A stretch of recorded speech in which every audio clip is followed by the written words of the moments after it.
نہایت ہی قابل احترام ہمارے بہت ہی محترم، بہت بڑا اہم نام اردو غزل کا، نظم کا، ہائیکو کے حوالے سے جناب خاور اعجاز صاحب سے درخواست گزار ہوں کہ وہ تشریف لائیں۔ جناب خاور اعجاز۔ فرزانہ جانا اور ان کی شاعری، چند گزارشات پیش کرتا ہوں۔ شاعری کے دو بنیادی عناصر ہیں، تخیل اور موزونی طبع۔ اتفاق سے یہ دونوں خصوصیات وہبی ہیں، کسبی نہیں۔ یہی وجہ ہے کہ شاعری محض مردوں کے نہیں، خواتین کے حصے میں بھی آئی ہے۔ یہ الگ بات کہ مرد معاشرہ نے مستورات کی پہچان اور اظہار کے راستے مسدود رکھنے میں کوئی کسر اٹھا نہیں رکھی۔ اس کی ایک اہم مثال اردو کے سب سے بڑے شاعر میر تقی میر کی ہے، جنہوں نے اپنی شاعرہ بیٹی کا ذکر اپنے تذکرہ نکات الشعراء میں کرنا مناسب خیال نہیں کیا۔ اللہ بھلا کرے مصطفیٰ خان شیفتہ کا، جنہوں نے تذکروں میں شاعرات کا حال اور نمونہ کلام شامل کرنے کی ابتدا کی، اور عبد الغفور نساخ کو یہ موقع فراہم کیا کہ وہ اپنے تذکرہ میں شاعرات کے ذکر کو بطور ضمیمہ شامل کریں۔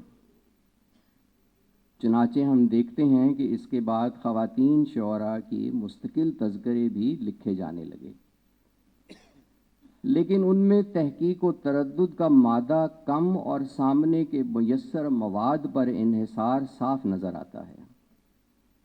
کہیں کسی شاعرہ کا محض تخلص اور ایک آدھ شعر درج کر دینے پر اکتفا کیا گیا ہے، اور کہیں کسی شاعرہ کو بالکل ہی نظر انداز کر دیا گیا ہے۔ نظر انداز ہو جانے کی صورت میں ادب کے طالب علم اس شخصیت سے قطعاً لا علم رہتے ہیں، جبکہ بے حد مختصر تعارف کسی کے بارے میں کوئی صائب رائے قائم کرنے میں معاونت نہیں کرتا، بلکہ اکثر رائے دہندہ کی غلط رائے کو نقل کر دینے کا موجب بنتا ہے۔ لہٰذا ضرورت اس امر کی ہے کہ نہایت سنجیدگی سے اس افراط و تفریط اور بے توجہی کی فضا کا ازالہ کرتے ہوئے شاعرات، بالخصوص ہم عصر شاعرات کے بارے میں تفصیلاً اظہار رائے کیا جائے۔ اس دور میں شاعرات کے حالات اگرچہ پہنچ سے باہر نہیں، لیکن خوف فساد خلق کے پیش نظر کئی پہلو ضابطۂ تحریر میں نہیں لائے جا سکتے، لیکن ان کے کلام سے معقول انتخاب اور اس میں موجود ادبی موضوعات اور مسائل پر روشنی ڈالنے کی تو ممانعت نہیں ہے۔ آپ اتفاق کریں یا نہ کریں، لیکن خواتین میں فنون لطیفہ سے رغبت مردوں سے زیادہ پائی جاتی ہے، اور شاعری فنون لطیفہ کا ایک اہم جزو ہے۔ اس اعتبار سے خواتین کا شعر و شاعری سے تغافل بعید از